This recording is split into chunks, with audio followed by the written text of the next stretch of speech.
একটা প্রবলেমে চলে আসি।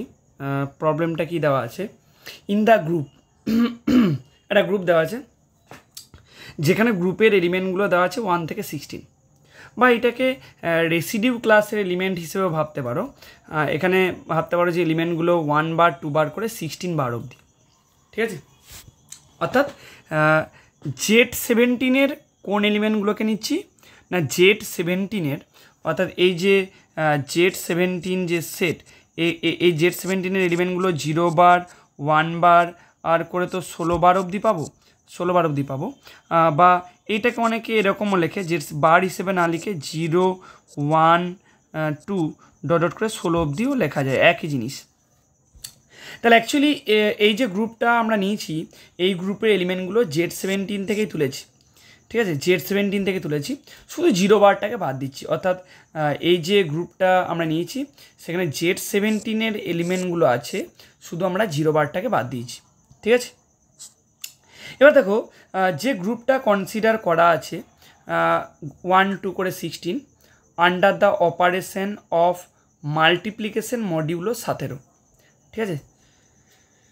অর্থাৎ Z17-এরই এলিমেন্টগুলোকে তুলেছি, এটা মানে তাই শুধু 0 বারটাকে বাদ দিয়েছি বা 0টাকে বাদ দিয়েছি। বলছে the order of the element 3 is. Actually এখানে যদি দেখো যে গ্রুপটা দেওয়া আছে, সেই গ্রুপটাকে অ্যাকচুয়ালি বলা হয় U17, ঠিক আছে, বা ইউনিটারি গ্রুপ। এরই এলিমেন্টগুলোকে আমরা লিখতে পারি 1 2 ডট ডট করে 16 অবধি। অনেকে এইটাকে এরকমও লেখে 1 বার 2 বার, এগুলো বার হিসেবেও লেখা যায় করে 16 বার অবধি। সো এটা হচ্ছে ইউনিটারি গ্রুপ। সো এইটা একটা গ্রুপ ফর্ম করছে under multiplication modulo 17।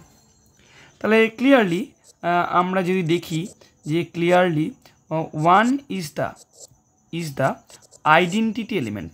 So this is the multiplicative identity. 1 is the identity element. 1টা হচ্ছে identity element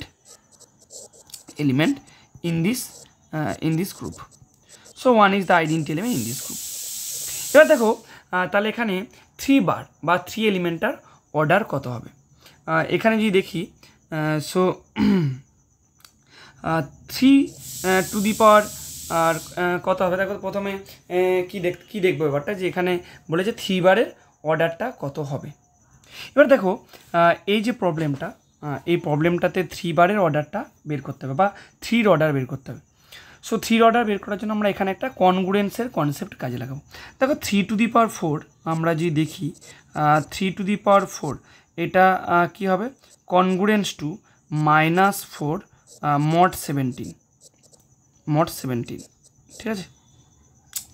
সো এখান থেকে আবার কী পাবো, এখান থেকে ইমপ্লাই করবে 3 বার বোথ সাইডে হোল স্কোয়ার করছি, তাহলে 3 to the power 8 this is congruence to 16 mod 17 হবে। আবার 16 this is congruence to -1 mod 17। Ultimate কিন্তু আমরা যখন কনগ্রুয়েন্সের কনসেপ্টটা কাজে লাগাবো, এখানে যে রেসিডিউটা বের করবো সেটা অবভিয়াসলি পজিটিভ রেসিডিউ বের করতে হবে। সো এখান থেকে কি ইমপ্লাই করবে, therefore 3 to the power 8 this is congruence to -1 mod 17। এখান থেকে কি ইমপ্লাই করবে, দেখো 3 to the power 16 this is congruence to 1 mod 17। So এরকম একটা জিনিস পেলাম। দেখো যেহেতু এটা মাল্টিপ্লিকেটিভ গ্রুপ, সো এখানে আমরা যখন কোন এলিমেন্টের অর্ডার বের করব, সো সেটা কেমন আকারে দেখতে হবে, যে a two the power n সমান eg। এখানে আইডেন্টিটি এলিমেন্টটা কত, এখানে আইডেন্টিটি এলিমেন্টটা 1, এবং nটা যদি লিস্ট পজিটিভ ইন্টিজার হয় তাহলে অর্ডার অফ এটা আমরা বলতে পারবো n।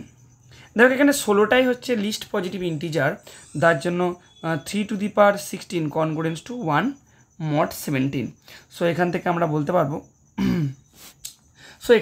পারবো যে অর্ডার অফ 3 বা order of 3 bar this is equal two 16, ঠিক আছে। তাহলে এখানে 3 এলিমেন্টার অর্ডার আমরা কত পেলাম না, 3 এলিমেন্টার অর্ডার আমরা পেলাম 16।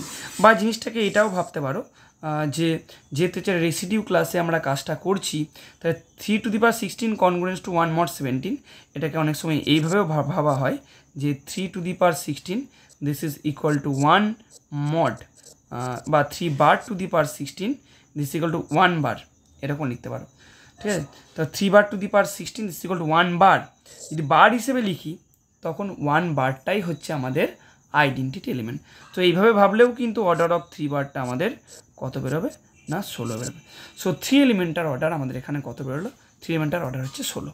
সো অ্যান্সার কত হবে, সো অ্যান্সার এক্ষেত্রে আমরা পাচ্ছি 16।